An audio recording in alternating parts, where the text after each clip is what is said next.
স্বাধীনতা দিবসের অনুষ্ঠান চলাকালীন জেলা শাসকের দপ্তর চত্বরে এক শিল্পপতির আত্মহত্যার চেষ্টা। অনুষ্ঠান চলাকালীন হঠাৎই জেলা শাসক দপ্তরে আসেন শিল্পপতি দীনেশ আগরওয়াল। ধারালো ব্লেড দিয়ে শরীরকে রক্তাক্ত করে ফেলেন তিনি। ঘটনাকে ঘিরে ব্যাপক চাঞ্চল্য ছড়িয়ে পড়ে জেলা শাসক দপ্তর চত্বরে। পুলিশ ঘটনাস্থলে এসে ওই ব্যবসায়ীকে উদ্ধার করে হাসপাতালে নিয়ে যায়। সেখানে প্রাথমিক চিকিৎসার পর মাথায় ব্যান্ডেড নিয়ে রক্তাক্ত অবস্থায় ফের জেলা শাসক দপ্তরে গিয়ে হাজির হন। ব্যবসায়ীর অভিযোগ, জেলা ভূমি ও ভূমি সংস্কার দপ্তর দুর্নীতিগ্রস্ত হয়ে পড়েছে। তার নিজস্ব জমি অবৈধভাবে ভেস্টেড জমি হিসেবে রেকর্ড করানো হয়েছে। এতে ক্ষতির মুখে পড়েছেন তিনি। বিষয়টি নিয়ে অভিযোগ জানানোর জন্য বারবার জেলা শাসক দপ্তরে এলে জেলা শাসক তার সাথে সাক্ষাৎ করেননি। তাই বাধ্য হয়ে স্বাধীনতা দিবসের দিনই জেলা শাসক দপ্তরে এসে রক্ত দিয়ে বিচার চাইলেন ওই ব্যবসায়ী।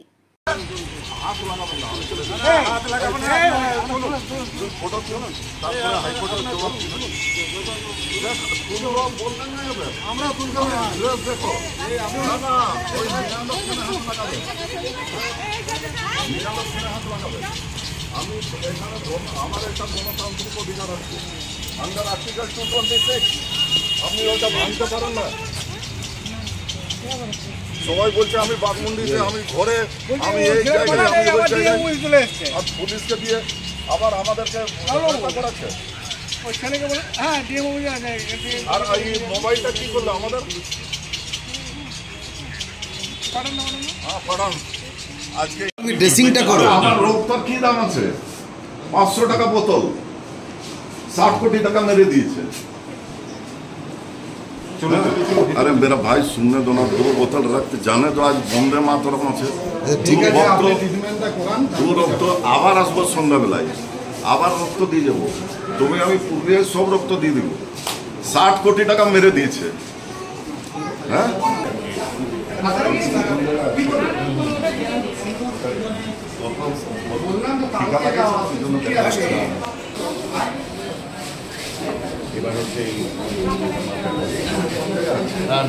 ওটাকে হেলাতে যাবে না, বলছি ছিলাই বেড়াই, ওটাকে ছিপে দিয়েছে। না না, রক্ত দিয়ে ছিপে দিয়েছে।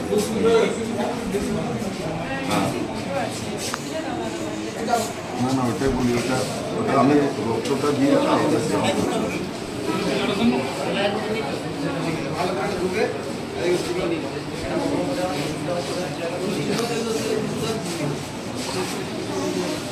এক্সট্রিম করাপশন হয়ে গেছে।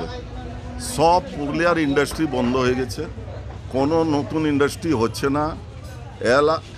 এলা ডিপার্টমেন্ট বছরে 10 কোটি টাকা ঘুষ নিচ্ছে, ভালো করার জন্য নেই। আগে সাপ হয়ে কামড়ায় মানে আমার জায়গা আছে, হীরালালের নামে করে দিল, হীরালালের যদুলালের নামে করে দিল। তারপরে ওদেরকে যখন ঠিক করতে বলছি তখন আবার আমাকে পয়সা দাও। এই করে করে আমাদের পুরুলিয়া থেকে ওই দাস সাহেবের আমল থেকে 2019 থেকে এলআর অ্যাক্ট লাগিয়ে 60 কোটি টাকা তুলেছে পুরুলিয়া থেকে। সে 60 কোটি টাকা ফেরত না দিলে আমরা 60 লোক জীবন দিব। এটা ডিএম সাহেব পুরোপুরি সাপোর্ট করে যাচ্ছে, কোনো ওদের ভিজিলেন্স নেই, কোনো ভিজিলেন্সের কোনো দরকারই নেই। খুব আইনের কোনো ব্যবস্থাই নেই।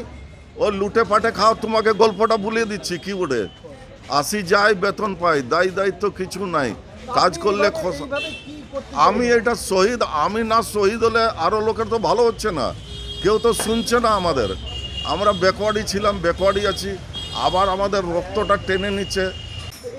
এটা পাবলিকের জন্য। আমি নিজে আজকে এরা আমার পেছনে 5 কোটি টাকা খরচা করেছে সরকারি উকিল দিয়ে, আমাকে তো নিজের পয়সা দিয়ে লড়তে হচ্ছে।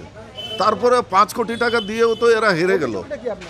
আমার অভিযোগ আছে, আমার ঘরের জমিটা ঝালদাতে ওটাকে ভেস্ট করে দিল বিনা কোনো কারণে। আগেকার যে আমার ডাইভার্স ছিল সে অর্ডারকে সেটিসফাইড করেনি, আর বলছে আমরা আইএএস অফিসার হয়ে ইন্ডিয়ান কনস্টিটিউশনটা জানেই না যে আগেকার অর্ডারটাকে সেটিসফাইড করতে হয়। আজকে ছুটির দিনে আমি তো 3 দিন ধরে আসছি, তো অফিস দিনে তো ডিএম সাহেব আমার নাম শুনেই চলে যাচ্ছে, বাড়ি থেকে আসছেই না। এডিএম ফোনে কথা বলে না, ও তো খুব বড় মহান আইএস অফিসার। নেতাজি সুভাষ বোস মানে গোটা জার্মান থেকে জাপান থেকে কোলাবোরেশন করে একটা সোনা তৈরি করলো, উনিও আইএস অফিসার ছিলেন। আর ইয়ারা তো নেতাজিকে ধারে না। আমার নাম দীনেশ আগরওয়াল। আপনি তো ব্যবসায়ী, আমি ব্যবসায়ী, আমার ব্যবসা, ক্ষতি হয়েছে যে আজকে আমার ফ্যাক্টরি বিকে দিয়েছি, ফ্ল্যাট বিকে দিয়েছি, ঘর ছাড়া হয়ে গেছে, সবই হারিয়েছে। আমার পাশে হারাবার জন্য কিছু নাই। আমি এদেরকে কাউকে করাপ্ট লোককে ছাড়বো না। আমি নিজে ইয়াদেরকে, আজকে আমার ব্লাড রিপোর্ট আছে, সব কিছু আছে হাইকোর্টে। আমি সিবিআই ইনকোয়ারি চাই। আমি দোষী থাকি, আমাকে শাস্তি দিই। ডিএম সাহেবকে লিখেছি। অভিযোগটা কার বিরুদ্ধে আপনার? অভিযোগটা মেনলি হচ্ছে ডিএম এর বিরুদ্ধে আর এডিএমএলআর হচ্ছে এডিএমএলআর গোটা অফিসটা মহা ঘুষখোর।